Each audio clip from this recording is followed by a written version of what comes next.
Hi guys, welcome back to నిక్సా రూస్ creation. ఇవాళ ఏంటో తెలుసా?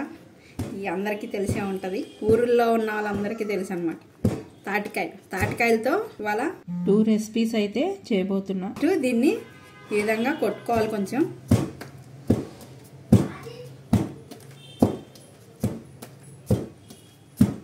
కట్టుకున్న తర్వాత ఈ ముచ్చిక అన్నది ఈ విధంగా వచ్చేస్తుంది.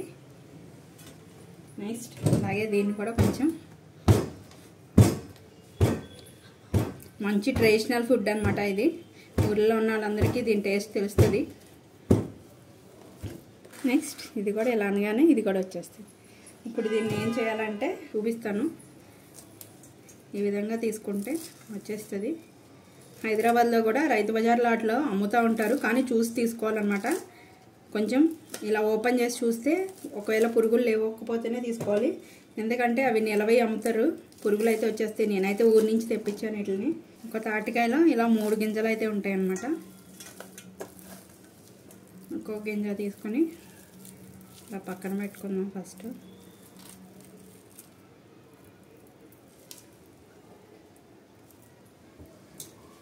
ఇవి సీజనల్ ఫ్రూట్ అనమాట. ఇది ఓన్లీ ఈ వర్షాకాలంలో దొరుకుతుంది, ఇంకెప్పుడు దొరకవు. అవి దొరికినప్పుడే ఏమేమి డిషెస్ చేసుకోవాలో అన్నీ చేసేసుకోవాలన్నమాట. చూడండి, ఈ విధంగా గింజలు అయితే 3 గింజలు ఉన్నాయి కదా. ఇప్పుడు కొంచెము హ్యాండ్ అన్నది వెట్ చేసుకోవాలి. వెట్ చేసుకొని దీన్ని ఇలా కొంచెం ప్రెస్ చేసుకోవాలి.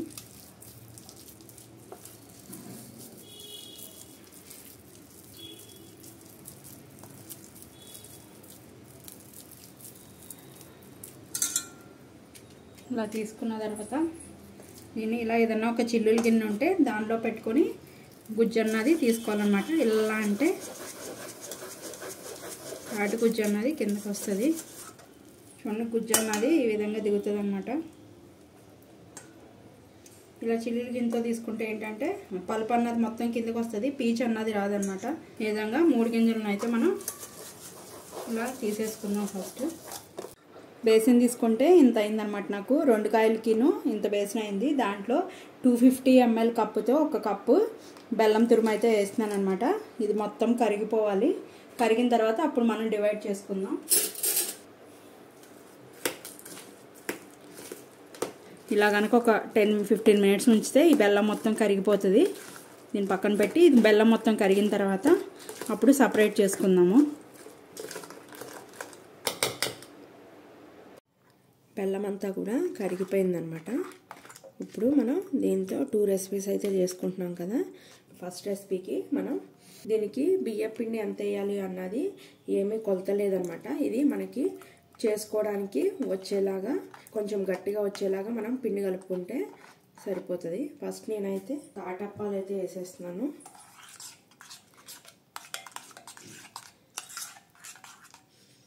ఇప్పుడు ఇందులో తాటప్పాలు కమ్మగా మృదువుగా రావడం కోసం అని చెప్పి నేను ఫ్రెష్ బటర్, ఇంట్లో తయారు చేసిన బటరే ఒక చిన్న స్పూన్తో 1 స్పూన్ వేస్తున్నాను. ఎక్కువ వేయకూడదు అనమాట. ఇందులో తురుముకున్న కొబ్బరి నేనైతే ఒక చిప్పని కోరి వేస్తున్నాను అనమాట. చాలా టేస్ట్ ఉంటాయి అనమాట ఇది వేసుకుంటే. ఒక స్మాల్ స్పూన్ యాలక్కాయల పొడి కూడా వేస్తున్నాను ఇందులో ఫ్లేవర్ కోసం. వేసుకుని మనం బటర్ వేసుకున్నాం కదా, ఈ కొబ్బరి అంతా కలిసేలాగా ఇందులో ఈ విధంగా కలిపేసుకోవాలి. ఇలా కలిపేసుకున్న తర్వాత ఇందులో ఫస్ట్ అయితే నేను 1 కప్పు బియ్యం పిండి అయితే యాడ్ చేస్తున్నాను. ఇందులో చూసుకొని మళ్ళీ కలుపుకోవచ్చు. నాకు తెలిసి సరిపోతుంది. అంటే నేను 1 కాయకిను కొంచెం కొబ్బరి వేసాను అండ్ 1/2 కిలో బియ్యం పిండి వేసాను. ఇవి ఒక 1 వీక్ to 10 days వరకు నిల్వ ఉంటాయి అన్నమాట. కొంచెం పడుతుంది బియ్యం పిండిని కొంచెం యాడ్ చేసుకోవచ్చు.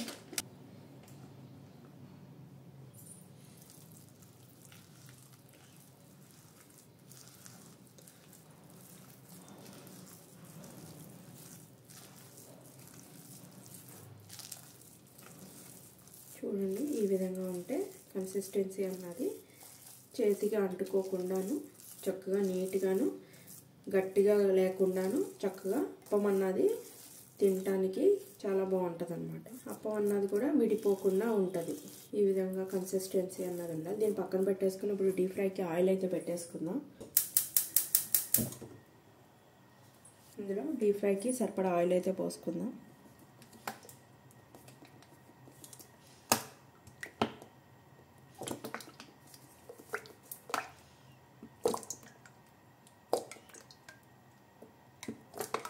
అప్పం ములిగేలాగా పోసుకుంటే సరిపోతుంది.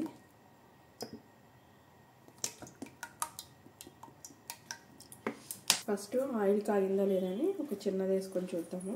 మనం విఘ్నేశ్వరికి కూడా వేసుకుంటాం కదా, అలాగే.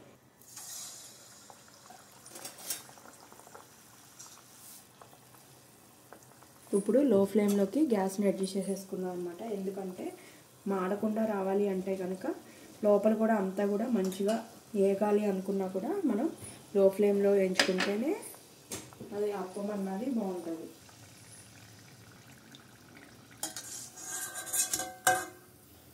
చూడండి ఎంత బాగా ఫ్రై అయిందో. ఇలా గోల్డెన్ బ్రౌన్ కలర్ వచ్చేసిన తర్వాత తీసేసుకోవాలి. ఇప్పుడు విఘ్నేశ్వరుడికి నీళ్ళు కూడా తీసి పక్కన పెట్టేసుకుందాం.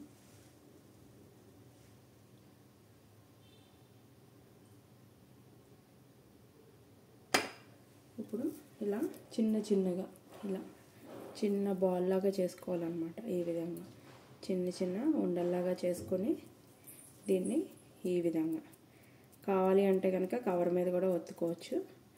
నేనైతే చేత్తోనే పగుళ్ళు అన్నవి లేకుండా చుట్టూ ఇలా చిన్నగా ఒత్తుకొని ఆయిల్ వేసేసుకోవాలి.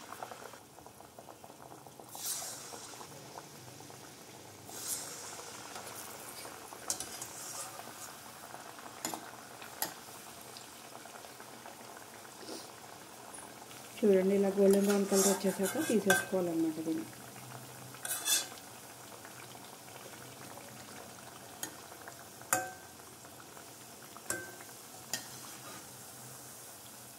చూడండి అలా ఉబ్బుతున్నాయి, పూర్ణాలు ఉబ్బినట్టు, పూరీలు ఉబ్బినట్టు ఉబ్బుతున్నాయి కదా. ఇలా ఎయిర్ టైట్ ఉన్న ఒక స్టీల్ బాక్స్ తీసుకుని అందులో కింద టిష్యూని వేసుకుని, ఎందుకంటే ఎక్స్ట్రా ఆయిల్ తీసేయడం కోసం అని చెప్పి ఇవన్నీ కూడా మనం ఇందులో పెట్టేసుకుని స్టోర్ చేసుకుంటే కనుక 1 వీక్ to 10 days వరకు అయితే ఇవి నిల్వ ఉంటాయన్నమాట, పాడవవు. నేను చూపిస్తున్నాను చూడండి ఎంత పిండి కూడా లేకుండా ఎంత మంచిగా ఉడికినాయో. టేస్ట్ కూడా చాలా బాగుంటాయి అన్నమాట. ఇది ఏంటి అంటే మనం ఎప్పుడు కూడా వీటిని వేడిగా తినకూడదు అనమాట, చల్లారిన తర్వాతే తినాలి. అప్పుడు దాని టేస్ట్ అన్నది తెలుస్తుంది. తాటి దాంతో చేసేది ఏ డిష్ అయినా కూడా వేడిగా తినకూడదు అనమాట. వేడిగా తింటే ఏంటి అంటే కొంచెం చిరు చేదులాగా అనిపిస్తుంది అనమాట. నాకు ఒక తాటికాయకి ఈ బాక్స్ అంటే మేబీ నాకు ఒక 40 అప్పాల వరకు అయి ఉంటాయి. అంటే నేను చాలా చిన్న సైజెస్లోనే చేసుకున్నాను, ఎందుకంటే వేస్ట్ అవ్వకుండా ఉంటాయి. కావాలంటే ఇంకొకటి ఎక్స్ట్రా తినొచ్చు, అంతేగాని వేస్ట్ చేయకూడదు కదా ఫుడ్ అన్నది. సో ఎమ్మీగా తాటప్పాలు అయితే రెడీ అయిపోయినాయి అనమాట. మీరు కూడా తయారు చేసుకుని టేస్ట్ ఎలా ఉందో నాకు కామెంట్ చేయడం అయితే మర్చిపోకండి. ఆల్రెడీ వేడి కూడా చల్లారిపోయింది అనమాట. ఇంకెక్కడన్నా వేడి ఉంటే అది కూడా చల్లారిపోవడానికి కోసం అని చెప్పి మనము దీన్ని ఒక 1/2 hour ఇలా అయితే వదిలేద్దాము. తర్వాత మనం దీనికి మూత అన్నది పెట్టేసుకుందాం అనమాట. ఇప్పుడు మనం తాటిగారులు ఎలా చేసుకోవాలో ఆ ప్రాసెస్లోకి వెళ్ళిపోదాం. ఒక మిక్సింగ్ బౌల్ అయితే తీసేసుకున్నాను. అందులో మన ప్యూరీ ఉంది కదా, ఆ ప్యూరీ మొత్తం వేసేసుకోవాలి. ఇందులో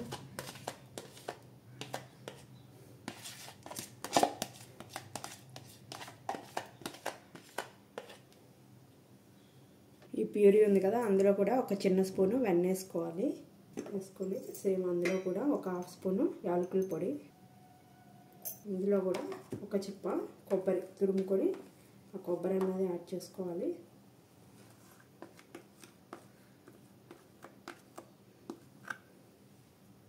ప్రాసెస్ అయితే సేమ్ కాదు, ఇక్కడ వరకు అయితే సేమేను, ఇక్కడ నుంచి డిఫరెంట్ ఉంటుంది అన్నమాట. ఇవన్నంతా కలిసే వరకు కలిపేసుకోవాలి.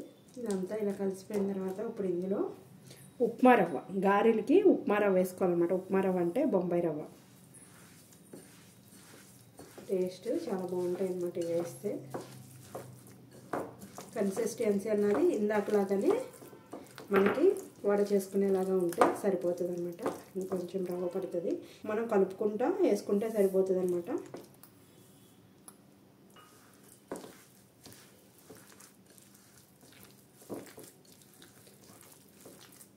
కన్సిస్టెన్సీ అన్నది ఈ విధంగా ఉంటే సరిపోతుంది. దీన్ని ఒక 5 to 10 minutes పక్కన పెట్టేసుకుందాం. ఈ రవ్వ అన్నది కొంచెం నానుతుంది అనమాట. 10 minutes అయిపోయిందన్నమాట. ఒకసారి దీన్ని బ్యాటర్ని ఇలా పైనుంచి కింద కలిపేసుకొని, ఇందాక ఆయిల్ ఉంది కదా అదే ఆయిల్లో చేసుకోవాలి. ఇది కూడా గ్యాస్ వెలిగించేసుకున్నాను. ఆయిల్ హీట్ ఎక్కిన తర్వాత గారెలు వేసుకున్నాం. ఆయిల్ హీట్ ఎక్కిపోయిందన్నమాట. ఇప్పుడు మనం ఇంత మనం వడ ఎలా వేసుకుంటామో అంతంత ఇలా పిండి తీసుకొని ఇలా రౌండ్గా చేసుకొని, పలుచగా చేసుకోకూడదు, అలా మందంగా కూడా చేసుకోకూడదు అన్నమాట.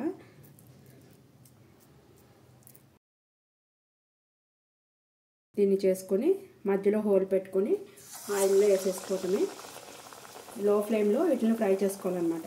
హై ఫ్లేమ్లో పెడితే ఇవి మాడిపోతాయి, లోపల వేయకుండా ఉంటాయి అన్నమాట. సో అందుకోసం అని చెప్పి ఇలా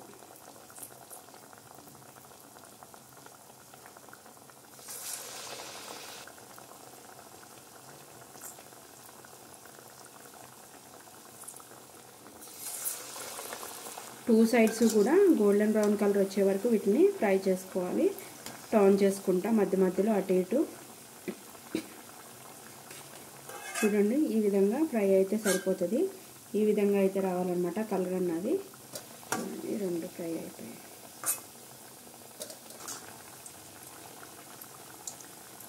ఈ విధంగా మొత్తం అన్నిటిని కూడా ఫ్రై చేసేసుకోవాలి.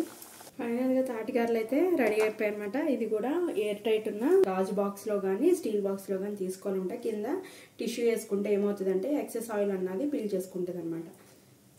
చల్లారిన తర్వాత వీటిని మనం గనక స్టోర్ చేసుకుంటే ఇవి కూడా ఒక 1 week to 10 days వరకు నిల్వ ఉంటాయి అన్నమాట. తాటిగారెలు అండ్ తాటప్పాలు మీరు కూడా తయారు చేసుకుని టేస్ట్ ఎలా ఉందో నాకు కామెంట్ చేయడం అయితే మర్చిపోకండి. మీరు ఫస్ట్ టైం కన్నా ఛానల్ చూసినట్టయితే సబ్స్క్రైబ్ చేసుకోండి. ఇలాంటి మరికొత్త వీడియోస్ కోసం బెల్ బటన్ ప్రెస్ చేయడం అయితే మర్చిపోకండి. Thank you guys.